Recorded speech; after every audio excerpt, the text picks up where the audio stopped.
Assalamualaikum warahmatullahi wabarakatuh. Perkenalkan, Kami dari kelompok 6 ingin perkenalkan diri masing. masing. Halo, perkenalkan nama saya Sri Rahayu dari kelas P1 semester 2. Perkenalkan, nama saya Natasha Puspita Effendi. Saya dari kelas P1 semester 2. Perkenalkan, saya Ibnu Pasha Konstria Sabah dari Paralel 1 semester 2.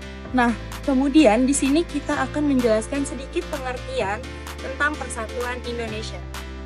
Berikutnya, saya akan menjelaskan tentang solidaritas internasional berikut dengan langkah-langkahnya. Pada kesempatan kali ini, selain kita akan memberikan sedikit pengertian tentang Persatuan Indonesia dan Solidaritas Nasional, kita akan sedikit menampilkan hasil wawancara yang kita dapat beberapa waktu yang lalu. Dalam wawancara itu, kita memberikan 5 pertanyaan kepada 4 narasumber yang kita dapat, dan insya Allah dari pertanyaan dan jawaban yang diberikan narasumber, kita akan sedikit mendapat poin-poin yang akan menjadi pelajaran bagi kita semua untuk meningkatkan rasa solidaritas nasional, kemudian bisa mewujudkan bersatunya Indonesia. Persatuan bagi bangsa Indonesia adalah perwujudan dari sila ketiga. Apa sih perwujudan dari sila ketiga itu? Perwujudan dari sila ketiga yakni adanya berbagai macam suku bangsa, agama, dan perbedaan wilayah yang bersatu secara utuh tanpa adanya perpecahan. Pengertian Persatuan Indonesia juga dituliskan pada sila ketiga Pancasila, sila ketiga. Persatuan Indonesia menjelaskan dalam masyarakat Indonesia yang majemuk, mengandung nilai persatuan bangsa dan kesatuan wilayah sebagai pangkat yang menjadi keutuhan nasional atas dasar Bhinneka Tunggal Ika. Persatuan merujuk pada kesepakatan untuk bersatu dan bekerjasama dalam mencapai tujuan yang sama. Hal ini mencakup pengorbanan diri demi kepentingan bersama, mengutamakan kepentingan kolektif daripada kepentingan pribadi, serta menghormati dan mengakui hak-hak dan martabat semua warga negara. Ngomong-ngomong soal persatuan, pasti nggak jauh-jauh dari yang namanya solidaritas. Nah, sekarang kita akan membicarakan soal bagaimana penerapan solidaritas nasional kepada generasi muda.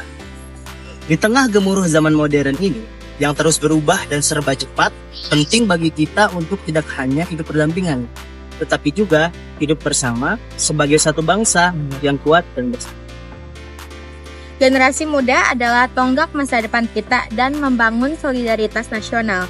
Di antara mereka adalah kunci untuk melestarikan dan memperkukuh persatuan dalam keberagaman yang kaya.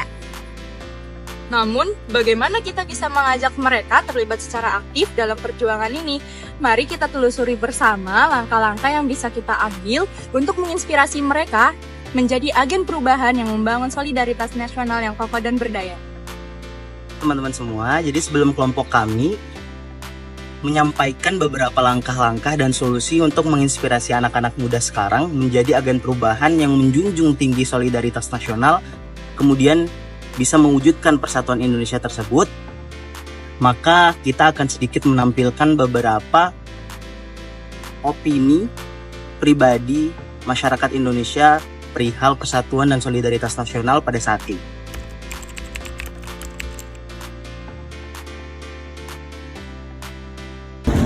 Baik, persatuan Indonesia saat ini mengalami tantangan ya, khususnya di kalangan generasi muda. Kalau menurut saya, persatuan Indonesia pada saat ini sebenarnya tidak lebih baik daripada ketika awal-awal negara ini dibangun. Menurut saya pribadi, kondisi persatuan Indonesia pada saat ini sangat berbeda jauh dengan pada masa revolusi dahulu. Pada masa kemerdekaan itu, khususnya pada masa revolusi, para anak-anak muda Indonesia itu bersatu untuk mengalahkan para kolonial Belanda. Namun pada masa sekarang, para anak-anak muda sudah terpecah belah karena ada beberapa faktor. Untuk kondisi persatuan Indonesia pada saat ini tentunya lebih mengedepankan nilai-nilai luhur Pancasila dan Undang-Undang Dasar 1945 sehingga persatuan Indonesia tetap utuh, tidak bisa dipecah belah oleh bangsa asing khususnya. Menurut saya sudah, cuma belum optimal. Nah, semangat itu kan terlihat di awal dalam bentuk euforia saja. Saya ambil contoh sepak bola misalkan. Sepak bola itu merekat sebagai perangkat solidaritas, perangkat persatuan. Tetapi itu tidak cukup. Artinya sepak bola tidak juga bisa menjadi sampel yang bisa memberikan jawaban secara general. Seperti itu. Lagi-lagi ya, tantangan kita juga ada di generasi muda saat ini adalah tantangan komunikasi, tantangan budi pekerti, etika, moral. Itu semua harus ada dan harus tertanam kuat sehingga bangsa ini tidak kehilangan identitas. Gitu. Barulah kita bisa bicara tentang solidaritas itu sendiri. Sebagian mungkin dari generasi muda sudah, tapi sebagian besar juga acuh terhadap itu. Menurut saya belum, karena faktor yang di awal tadi, anak-anak muda Indonesia itu terpecah belah karena pertama perbedaan pendapat itu sangat rentan sekali menjadi pemecah belah. Lalu ada perbedaan gaya hidup dan saling adu gengsi. Nah itu juga tidak kalah pentingnya yang menjadi faktor perpecahan para muda-mudi pada masa sekarang. Persatuan Indonesia saat ini ditetapkan terjalin utuh sama seperti pada tahun 1945 dengan semangat perjuangan, tapi membedakan saat ini adalah generasi muda Indonesia lebih rasional dalam menyikapi perbedaan sehingga persatuan Indonesia dapat tetap bertahan hingga saat ini. Masalah paling menonjol adalah pemahaman budaya kebangsaan kita. Itu pemahaman fundamental, pemahaman paling mendasar dan paling harus disorot oleh anak muda Indonesia yang nanti kelak akan menjadi aktor-aktor penting di negara kita ini, entah sebagai wirausaha, sebagai inovator, sebagai saintis ataupun sebagai pengambil kebijakan. Budaya kita dulu. Ya, dulu pemerintah Presiden Soekarno ya dalam hal ini punya kalimat yang sangat luar biasa. Berikanlah aku 10 pemuda, maka akan aku guncang dunia. Seperti itu. Yang jelas generasi muda pada saat ini sudah berbeda dengan generasi yang dahulu. Dari segi kecerdasan segala macam mungkin iya meningkat, tapi tentang kecintaan terhadap tanah air, nah ini yang kurang. Kenapa kurang? Karena kalau menurut saya banyak cerita-cerita atau sejarah-sejarah yang tidak sampai kepada mereka. Bagaimana perjuangan leluhur-leluhur kita menjadikan bangsa ini menjadi bersatu. Nah, banyak generasi muda sekarang dengan kecanggihan gadget dan segala macam itu malah mereka asik dengan gadgetnya sendiri. Mereka lupa dengan cerita-cerita bagaimana terjadinya Sumpah Pemuda, bagaimana Bung Tomo misalnya mempersatukan arek-arek Surabaya dan seterusnya. Nah, itu yang kurang sekarang.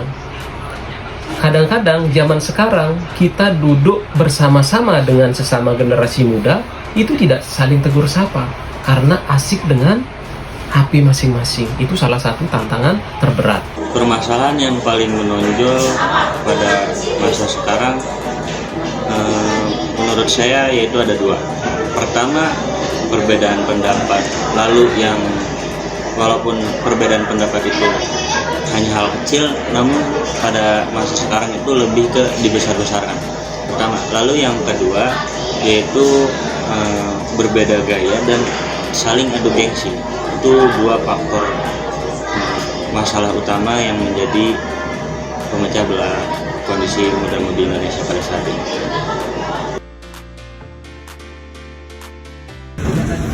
langkah konkret yang harus Anda pikirkan pertama adalah bagaimana Anda mengemas budaya-budaya Indonesia ini agar menarik dan bisa diterima oleh generasi masanya. Sambil contoh, misalkan kenapa Jepang itu tetap menjadi Jepang. Dia tidak terwarnai dengan westernisasi, meskipun westernisasi itu begitu kuat ya. Barat itu mendominasi dunia. Hampir-hampir seluruh budaya di dunia ini tidak ada yang tidak pernah tersentuh Barat. Jepang salah satunya. Jepang tetap menggunakan bahasa Jepang sebagai bahasa ibu. Di dalam aktivitas bisnis dan aktivitas lain pengantarnya tetap menggunakan bahasa Jepang. Bahkan di komik-komik mereka menulis kebudayaan-kebudayaan Jepang sebagai inspirasi cerita-cerita komik di mereka, seperti itu. Ini bisa menjadi sebuah cara juga bagi anak-anak muda yang punya semangat seni. Mereka mungkin suka komik, mereka suka musik, ya mereka menggunakan lirik-lirik yang memang sederhana, bisa dipahami orang Indonesia saat ini, generasi mudanya, dan dinyanyikan dengan nada-nada yang menyenangkan, ataupun lukisan-lukisan komik tadi seperti itu. Yang penting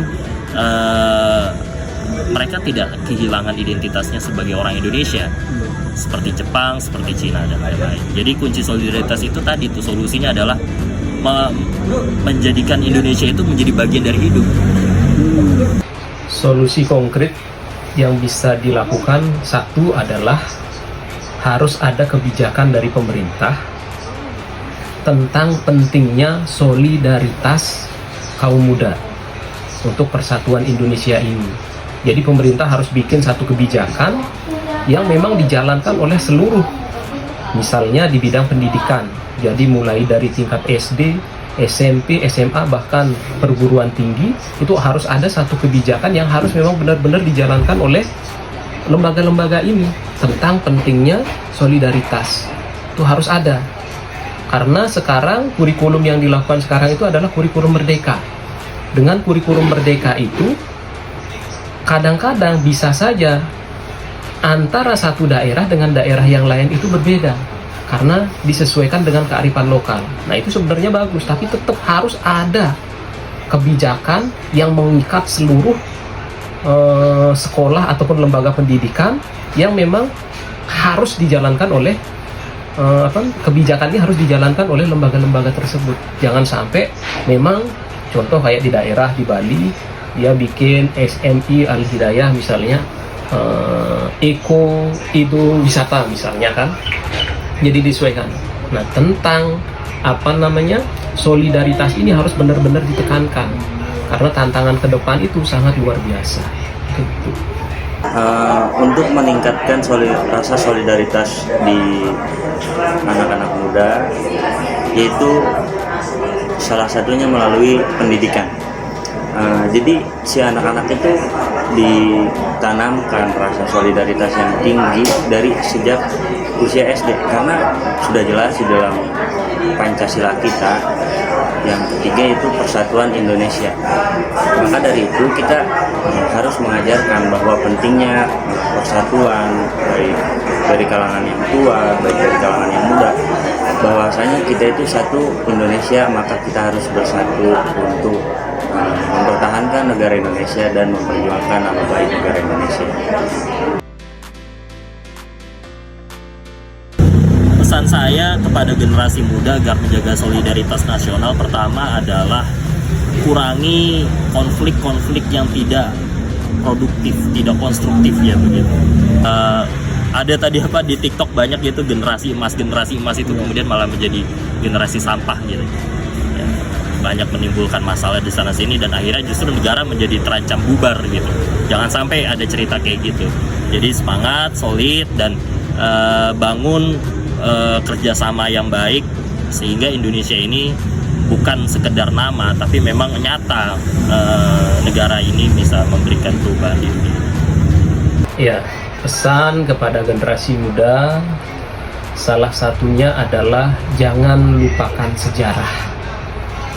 Kita ada sekarang ini karena berkat pendahulu-pendahulu kita. Kita harus sering-sering membuka-buka sejarah bagaimana negara Nusantara ini dulu belum menjadi negara Indonesia, jadi Nusantara namanya. Banyak raja-raja yang ada di Nusantara ini akhirnya bersatu padu menjadi sebuah bangsa dengan adanya Sumpah Pemuda. Jangan sampai sekarang generasi muda tidak memahami sejarah-sejarah itu, sehingga dengan gampangnya nanti suatu saat ketika diobok-obok oleh orang-orang yang tidak punya bertanggung jawab, itu bisa lepas. Sumatera bisa lepas, Aceh bisa lepas, Bali bisa lepas, dan seterusnya. Jadi sejarah-sejarah sesepuh kita zaman dahulu itu harus dipelajari, sehingga akan muncul lagi persatuan ini. Jangan sampai kita saling ejek. Karena di Bali terutama, karena saya dari Bali ini, orang Bali ada sebagian sih yang mengatakan, oh ini jelemu dauh dukan. Nah, itu orang dari Jawa, ini orang pendatang dan seterusnya. Jangan sampai ada seperti itu, karena kita sudah KTP kita Indonesia. Dimanapun kita berada, kita warga Indonesia. Tentang kearifan lokal, kebijakan harus kita taati. Di mana bumi dipijak, di sana langit dijunjung. Mungkin itu aja. Pesan saya untuk anak-anak muda pada masa sekarang dan untuk menjaga solidaritasnya, yaitu pertama pasti untuk saling merangkul dengan sejawatnya, dengan teman-teman, karena perbedaan pendapat itu pasti akan bertemu dengan yang lain. Pasti kita akan bertemu dengan orang yang pendapatnya itu berbeda dengan kita, namun perbedaan pendapat itu harus kita jadikan suatu ilmu dan saling merangkul, saling melengkapi dalam diri kita.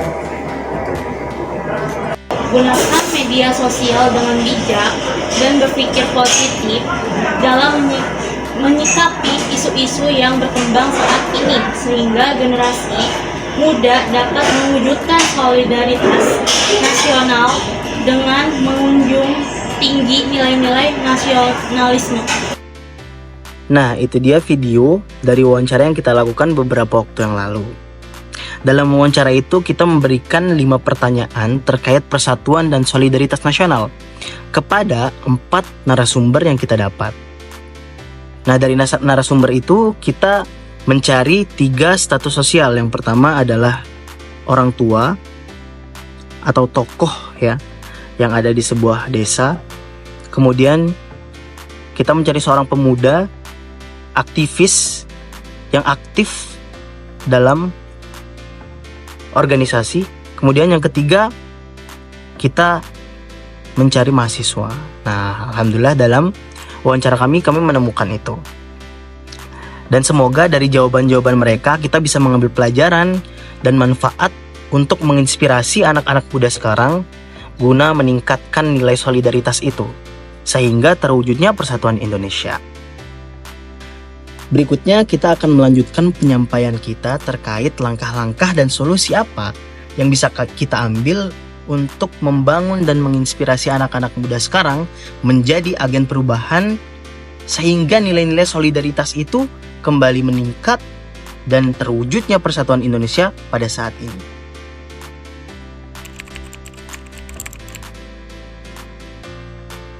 Yang pertama adalah pendidikan yang menginspirasi, mulai dari sekolah, perkuat kurikulum dengan pelajaran yang tidak hanya tentang matematika dan bahasa, tapi juga tentang betapa pentingnya kita semua bersatu sebagai bangsa. Yang kedua, yaitu bikin kegiatan yang keren. Buat kegiatan di luar jam pelajaran yang bikin generasi muda bisa saling mengenal, kayak pertukaran budaya atau proyek sosial, biar mereka merasakan sendiri pentingnya kerjasama.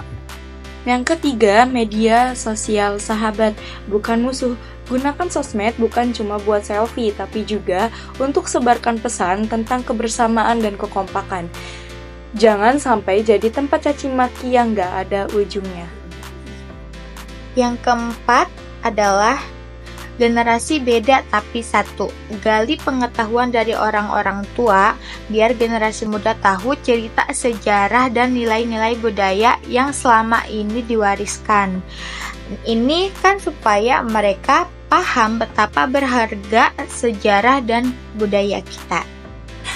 Terus yang kelima yaitu sempetin waktu buat jalan-jalan. Ajak generasi muda keliling daerah sana-sini, ikut festival budaya atau terlibat langsung dalam proyek-proyek pembangunan. Biar kenapa? Biar mereka lihat sendiri keragaman dan kekayaan budaya di Indonesia. Nah, yang keenam, bebas bicara tapi jangan jahat. Ajarkan mereka untuk berpendapat dengan sopan dan bertanggung jawab, sambil tetap menghargai perbedaan pendapat dengan kepercayaan. Kita kan negara yang pluralis, jadi harus bisa saling menghormati. Yang ketujuh yaitu teladan dari pemimpin hebat.